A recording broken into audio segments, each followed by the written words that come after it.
Shalom saudara-saudaraku yang dikasihi oleh Tuhan.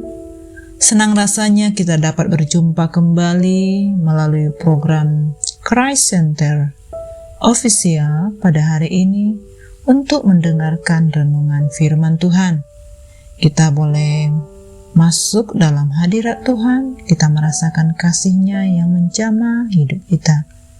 Nah saudaraku, mari sebelum kita masuk lebih dalam lagi, saya mengajak kita untuk satukan hati dan kita berdoa. Bapa kami yang di surga, dikuduskanlah nama-Mu. Datanglah kerajaan-Mu, jadilah kehendak-Mu dalam hidup kami seperti di surga. Ya Bapa, hari ini kami kembali datang kepadamu untuk dapat merenungkan, mendengar sabda firman Tuhan. Urapi setiap kami, urapi hamba-Mu yang menyampaikan firman-Mu, sehingga firman Tuhan yang didengar adalah firman Tuhan yang sesuai dengan kehendak-Mu.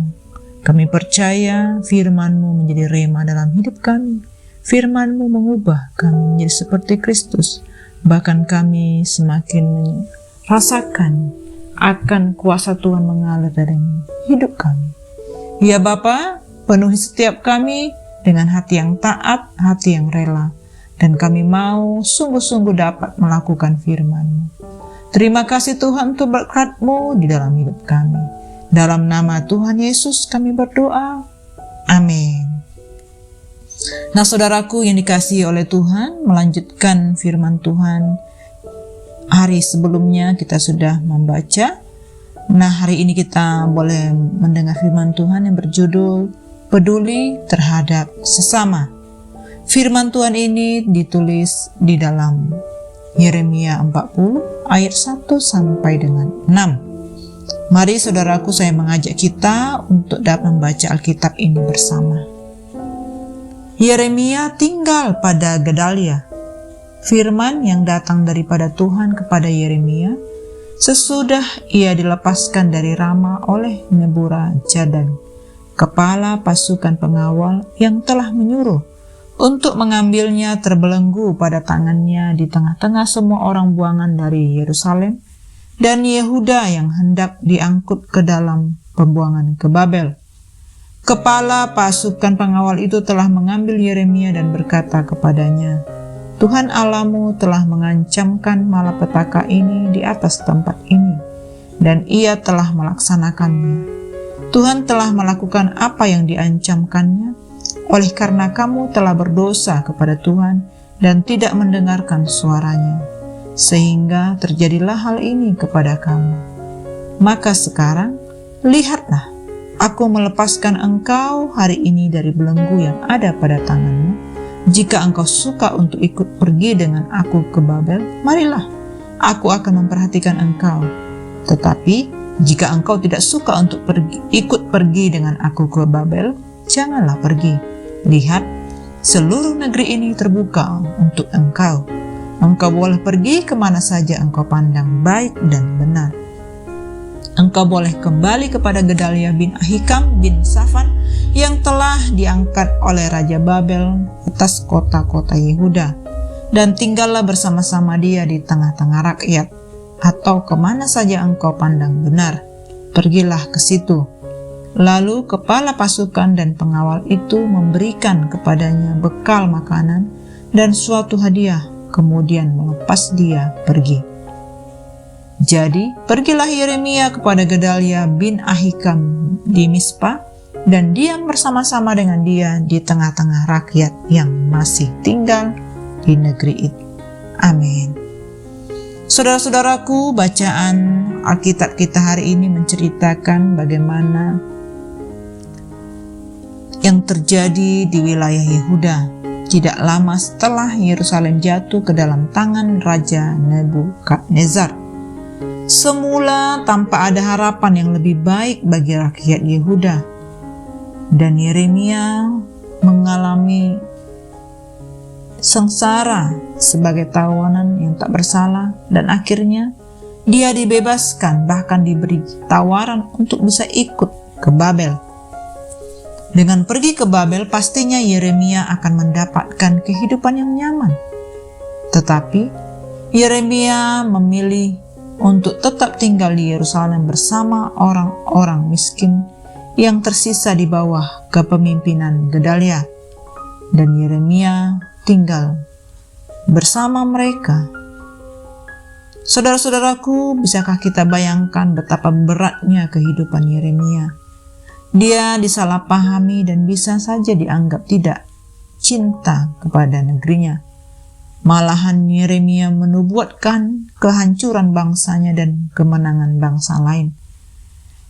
Kita boleh membayangkan bagaimana kesedihan dalam menyampaikan penubuat yang membuatnya kehilangan orang-orang sebangsanya. Saudara-saudaraku, tetapi Yeremia tetap taat kepada panggilannya. Memang tidak semua orang yang dipanggil sama seperti Yeremia. Tetapi setiap orang percaya pastilah Tuhan panggil untuk menjadi berkat bagi orang-orang di sekitarnya. Mungkin kita boleh berkata bahwa Yeremia bodoh. Dia bisa saja mendapatkan kenikmatan, perhatian, bahkan kekayaan dari Raja Nebukadnezar. Selama ini nubuat yang dia sampaikan mendukung kekuasaan Babel, dan itu pasti menyukakan hati raja. Saudara-saudaraku, tidak ada gunanya memilih hidup tidak nyaman bersama dengan penguasa baru di tengah-tengah puing kota dan juga orang-orang miskin yang lemah yang masih tersisa. Saudaraku, apakah salah jika Yeremia memilih untuk pergi ke Babel? Bukankah kehancuran Yehuda adalah kehendak Allah dan sudah digenapi?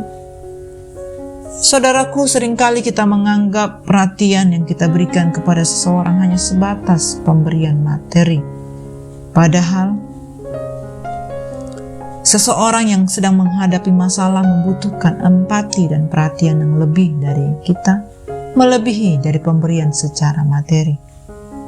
Mungkin tidak mudah bagi Yeremia untuk mengikuti panggilan Tuhan ataupun setia, karena ada harga yang harus dibayar dan kebiasaan itu adalah kenyamanan hidup.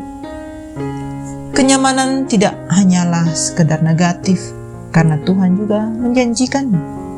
Kenyamanan itu merupakan berkat dari Tuhan, tetapi terkadang berkat yang baik harus direlakan demi untuk peduli kepada orang lain.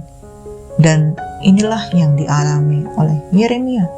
Dia rindu untuk merelakan apa yang seharusnya kenyamanan bagi dirinya, dan dia menjadi berkat bagi bangsanya. Saudara-saudaraku yang dikasihi oleh Tuhan, ketika kita boleh membaca bagaimana Yeremia mengalami masalah dengan raja, bahkan juga dengan kepemimpinan sebelumnya. Tetapi Yeremia mengasihi, memiliki empati, memiliki peduli dengan bangsanya. Sehingga Yeremia memiliki sikap dan respon untuk peduli kepada bangsanya. Dan dia memilih untuk tinggal bersama dengan bangsanya. Saudara-saudara yang dikasihi oleh Tuhan,